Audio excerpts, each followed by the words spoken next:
பாகிஸ்தானுக்கு தக்க பாடம் புகட்டுவோம். 100 வருடம் நினைவில் இருக்க வேண்டும். போர் பதற்றத்தின் நிலைமை என்ன? இந்த தொகுப்பில் விரிவாக பார்க்கலாம் வாங்க. இந்தியாவோட சுவிட்சர்லாந்துன்னு போற்றப்படுற காஷ்மீர் மாநிலத்தின் மீது பாகிஸ்தானுக்கு எப்பவுமே ஒரு உறுத்தல் இருந்துட்டு தான் இருக்கு. அது இன்று நேற்று கிடையாது. பாகிஸ்தான் உருவான நாள்ல இருந்து காஷ்மீரை மனசுக்குள்ளேயே உரிமை கொண்டாடிட்டு வருது பாகிஸ்தான். அடைய முடியாது எனில் வெட்டன மரன்னு சொல்வாங்க.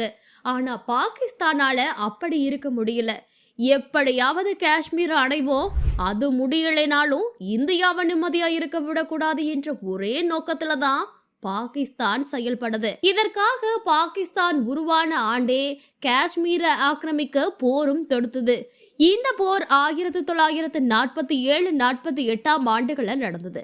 இதைத்தான் காஷ்மீர் போர்னு சொல்றோம். சுமார் 14 மாதங்கள் இந்த போர் நீடிச்சது. இறுதியில காஷ்மீரோட ஒரு பகுதியை பாகிஸ்தான் தக்க வச்சுக்குச்சு. அதைத்தான் ஆக்கிரமிப்பு காஷ்மீர்னு சொல்றோம்.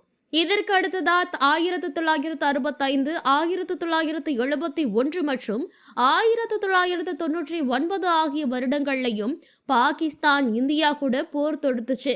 இதுல 1971 ஆண்டு நடந்த போர் தான். இது மூலமா தான் வங்கதேசம் உருவாச்சு.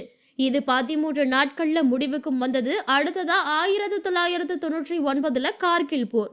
கார்கில் போர் முடிஞ்சு 25 ஆண்டுகள் உருண்டோடிச்சதுனால பாகிஸ்தான் ராணுவத்துக்கு அந்த தழும்புகள் கூட மறைஞ்சிருக்கும். எனவே தான் மீண்டும் இந்தியா கிட்ட வாலாட்ட தொடங்கியிருக்கு. இந்தியா தரப்புல எத்தனையோ முறை ஆதரவு கரங்களை நம்ம நீட்டியும் அவர்கள் தரப்புல இருந்து விஷம் தோய்த்த கரங்கள் தான் நமக்கு பரிசா கிடைச்சிருக்கு. நம்ம இரு நாட்டு மக்களும் சகோதர சிநேகத்தோட வாழ வேண்டும்னு பாகிஸ்தானுக்கு பஸ் போக்குவரத்து, ரயில் போக்குவரத்து தொடங்கணும். ஆனா அவங்க தரப்புல இருந்து என்ன வந்தது? கைமாறா வெடிகுண்டுகள் தான். இந்தியாவில் நாச வேலை செய்வோருக்கு அடைக்கலம் தரது. இந்தியாவில் நாச வேலை செய்ய ஒரு நாசவேலை கூட்டமே அங்கு உருவாக்கப்பட்டுட்டு இருக்கு. இதுதான் பிரச்சனைக்கே காரணம். பாகிஸ்தான் அரசு விரும்பலைனாலும் விரும்பாவிட்டாலும் இதை தடுக்க முடியாத அளவுக்கு அங்க தீவிரவாதிகள் கை ஓங்கிருச்சு. இன்னும் சொல்ல போனா தீவிரவாதிகள் விரும்பியதான் அங்க இருக்க ஆட்சியாளர்களே செய்ய வேண்டிய கட்டாயத்திற்கு தள்ளப்பட்டிருக்காங்க. வன்முறைங்கிறது இருபுறமும் கூட்ட தீட்பட்ட வாள் போல. கூர் தீர்ப்பப்பட்ட வாழை அதை எடுத்தவன் அந்த ஆயுதத்தால தான் அழிவான். அதற்கு ஒரு சிறந்த உதாரணம் தான் பாகிஸ்தான். எனவேதான் அவர்கள் கடந்த ஏப்ரல் மாதம் 22 காஷ்மீர் மாநிலம் பஹல்காமுள்ள சுற்றுலா பயணிகள் உட்பட 26 பேரை ஈவு இரக்கமில்லாம சுட்டு தள்ளினாங்க. அதுல ஒருவர் கப்பல் படை வீரர். திருமணம் முடிஞ்ச ஒரு வாரம் கூட நிறைவு பெறாத நிலையில தேனிலவுக்கு வந்த போது அந்த வீரர் பாகிஸ்தான் தீவிரவாதிகள்னால சுட்டுக் கொல்லப்பட்டாரு. மஞ்சள் குங்குமத்தோடு நீடூடி வாழ்கன்னு மணமக்களை வாழ்த்துவாங்க. ஆனா திருமணம் முடிந்த ஒரு வாரத்துல கடற்படை வீரரோட மனைவி மஞ்சள் குங்குமத்தை இழந்தாரு. அதற்கு நீதி கேட்டுதான் 7 அதிகாலை ஆபரேஷன் சிந்தூரா தொடங்குச்சு இந்தியா. இதுல 100 தீவிரவாதிகள் அளிக்கப்பட்டாங்க. இந்தியா நடத்திய இந்த பதிலடியில அப்பாவி பொதுமக்கள் யாருக்குமே எந்த தேசமும் இருக்கக்கூடாது என்பதுல மிகவும் கவனமா இருந்தது. அதன்படியே செஞ்சது. ஆனா பாகிஸ்தான் ஏட்டிக்கு போட்டியா காஷ்மீர் புகுந்து அப்பாவி மக்களை சுட்டு தள்ளுச்சு. இதுல குழந்தைகள், பெண்கள் உட்பட மேலும் 16 பேர் பலியாகினாங்க. இதனை தொடர்ந்து பாகிஸ்தானுக்கு பதிலடி கொடுத்தாக வேண்டிய நெருக்கடிக்கு இந்தியா தள்ளப்பட்டுச்சு. எனவேதான் லாகூர் வான் எல்லைகளை இந்தியா சேதப்படுத்துச்சு.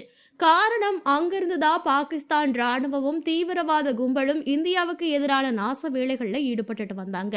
தற்போதைய நிலவரப்படி இந்தியா தங்களோட நியாயத்தை உலகத்துக்கு முக்கிய நாடுகளுக்கு எடுத்துரைத்து ஆதரவு திரட்டிட்டு இருக்கு. இஸ்லாமிய நாடுகள் பலவற்றிடமும் இந்தியா நட்புறவுடன் தான் இருக்கு. அந்த நாடுகளும் பாகிஸ்தான் அத்துமீறல் குறித்து விளக்கி இருக்கு. இந்த நிலையில தான் நேற்று இரவு பாகிஸ்தான் காஷ்மீர் மாநிலத்துல அடுத்தடுத்த தாக்குதல் முயற்சிகளை மேற்கொண்டு அத்தனை முயற்சிகளையும் இந்தியா முறியடிச்சிருக்கு. நேற்று இரவு பாகிஸ்தானின் ஏவுகணைகளையும் ட்ரோன்களையும் வெற்றிகரமாக வீழ்த்துச்சு இந்திய ராணுவம். ஜம்மு விமான நிலையம், பஞ்சாபின் பதன்கோட் விமான நிலையம், ராஜஸ்தானோட நெல், பலோடி, உத்ரைல் ஆகிய 3 இடங்கள்ல இருக்க விமானப்படை தளங்களை குறிவைத்து பாகிஸ்தான் நேற்று இரவு ட்ரோன்கள் மூலம் தாக்குதல் நடத்த முயற்சி பண்ணுச்சு.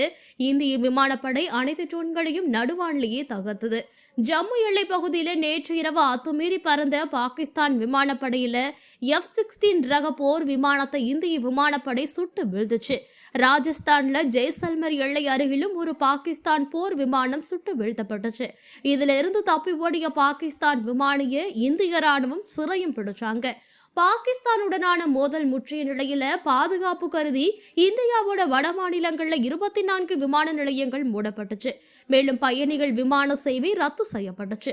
சண்டிகர், ஸ்ரீநகர், அமிர்தசரஸ், லுதியானா, பூந்தூர், கிருஷ்ணகர், சிம்லா, கங்கரா, மண்டிட்டா, ஜெய்சல்மர், ஜோத்பூர், பிகானேர், ஹல்வாரா, பதன்கோட், ஜம்மு, லே, முன்ட்ரா, ஜம்நகர் மற்றும் ஹிசார், போர்பந்தர், கோஷந்த், கண்ட்லா, பூஜ் உள்ளிட்ட 24 விமான நிலையங்கள் பாதுகாப்புக்காக மூடப்பட்டுச்சு. மேலும் பாகிஸ்தானோட முக்கிய இலக்கான டெல்லி, ஆக்ரா, அமிர்தசரஸ், மும்பை நகரங்களோட உச்சக்கட்ட பாதுகாப்பு நடவடிக்கை மேற்கொள்ளப்பட்டதோட அங்கேயும் ராணுவம் உஷார் நிலையில வைக்கப்பட்டிருக்கு.